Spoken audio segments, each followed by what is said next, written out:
de dor crônica, né? Estamos falando de 60 a 70 milhões de pessoas no nosso país que 60? sofrem. Isso, 60 a 70 milhões de pessoas no nosso país sofrem com essa condição. Dor lombar, fibromialgia, enxaqueca, dores articulares. O que fazer, como tratar, como diagnosticar e principalmente que mudança de hábitos tem que ser feita nessa jornada do paciente é o foco do livro. Antes de mergulhar um pouco na obra em si, a partir de que circunstância ou de que experiência profissional o senhor optou por fazer essa obra, esse livro? Quando eu comecei a iniciar minha trajetória no tratamento da dor, eu me formei tem cerca de 10 anos, especificamente há cerca de 5 anos, faço tratamento específico da dor crônica. E ao longo da jornada, eu comecei a perceber que alguns pacientes tinham bons resultados no tratamento e outros não.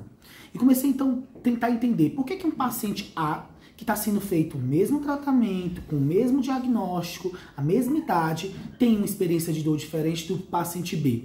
E quando a gente vai procurar e se inquietar, eu comecei a perceber que aqueles pacientes em que a gente não conseguia engajar na mudança de hábito, era o paciente que recidivava a dor. Porque a gente tem que entender que existe uma permanência, um cérebro permanentemente doente. Esse cérebro, por ter recebido tantas e tantas informações de dor, faz com que ele se acostume a transmitir a percepção de dor. Para que um tratamento que é iniciado e se mantenha por tempo indeterminado, eu preciso utilizar essa janela terapêutica que eu iniciei um tratamento medicamentoso, fiz uma cirurgia, fiz um procedimento extremamente invasivo. Eles trazem um tempo de controle de dor. E é nesse tempo de controle de dor que o paciente tem que ser ainda mais engajado na reabilitação, na perca de peso, na mudança de atividade física, na mudança de hábito, na melhora da alimentação e do estresse. Então, os pacientes que não tinham mudança nesse perfil de busca de qualidade de vida e mudança em hábitos, eles tinham pior resultado. Então minha inquietação foi, de que maneira eu posso engajar mais ainda? Então veio no Congresso Mundial de Dor o reforço de que a educação em saúde é o ponto-chave no tratamento de dor crônica e de doenças crônicas de uma maneira geral. É como se fosse uma espécie de, se eu entendi bem, de janela de oportunidade. Exatamente, é uma janela de oportunidade. Nossa, doutor, eu fiz a cirurgia de coluna, fiquei muito bem. Mas se você não perder peso, se você não fizer a reabilitação adequada com fisioterapeuta especializado, se você não diminuir o seu medo do movimento e a catastrofização com uma consulta com um psicólogo especializado, ou se você não cuidar da alimentação, você vai recidivar o seu quadro. Porque o nosso cérebro adora transmitir a mesma informação. A repetição é muito mais fácil, gasta menos energia. Se você não mudar o seu hábito, o seu cérebro, depois que passa o período de controle analgésico, de medicamento, intervenção, ele vai tender a repetir o mesmo modus operandi de um cérebro disfuncional, doente e doloroso. Agora, uma questão anterior para contextualizar para o ouvinte, a dor é uma coisa muito multifacetada do ponto de vista clínico e até do ponto de vista emocional. Com essa sua experiência tratando doentes crônicos, o que é que o senhor modelou e formatou em termos do conceito do que vem a ser dor? Ótima pergunta. O que é dor?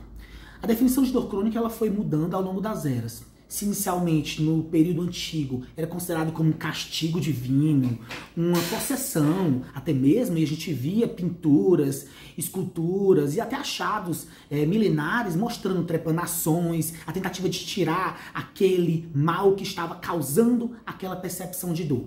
Hoje não. A neurociência mostra que existe uma maquinaria, um processamento, um caminho por onde uma informação é transmitida e percebida. Eu sinto dor na mão, essa percepção dolorosa ela sobe até meu cérebro e ela faz um caminho.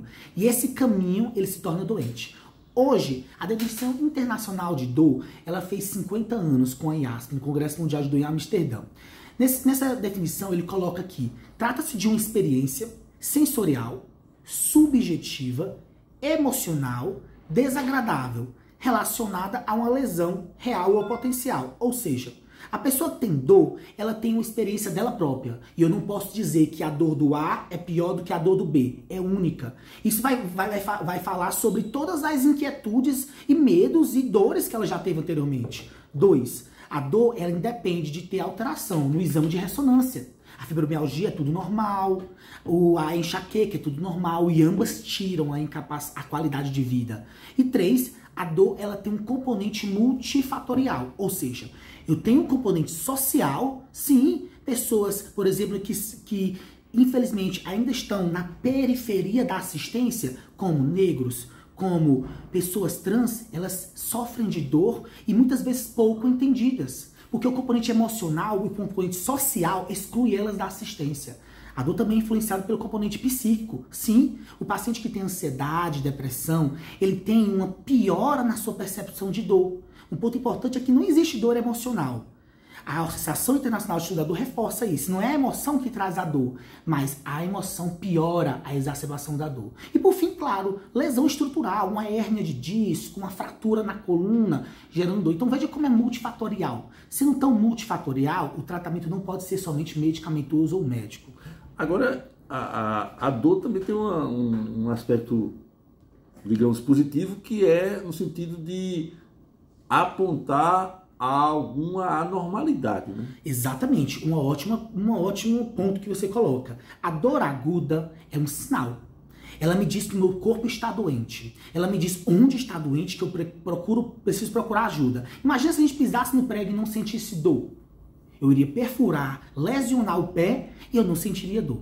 Imagina se eu botasse a mão no fogo e não sentiria dor. Então a dor, ela é protetora. Mas o problema é a dor crônica. É quando essa dor, esse estímulo continua permanentemente. Eu até tirei o meu processo doloroso inicial. Eu tratei a hérnia de disco, doutor. Eu tratei o túnel do carpo, doutor. Eu tratei a bursite, doutor. E eu continuo com dor. O grande problema é a dor crônica. Esses quase 70 milhões de brasileiros que sofrem com dor por mais de 3 meses. E esse tempo de permanência por mais de 3 meses altera a minha maquinaria cerebral.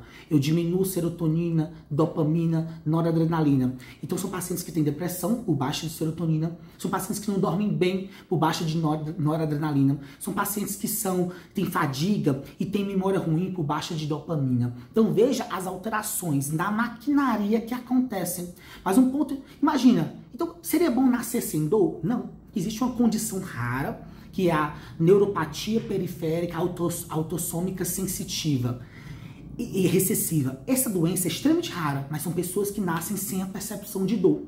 São substâncias do organismo dela que faz com que os nervinhos não transmitem a dor. E isso faz com que ela viva de uma péssima qualidade de vida. Por quê?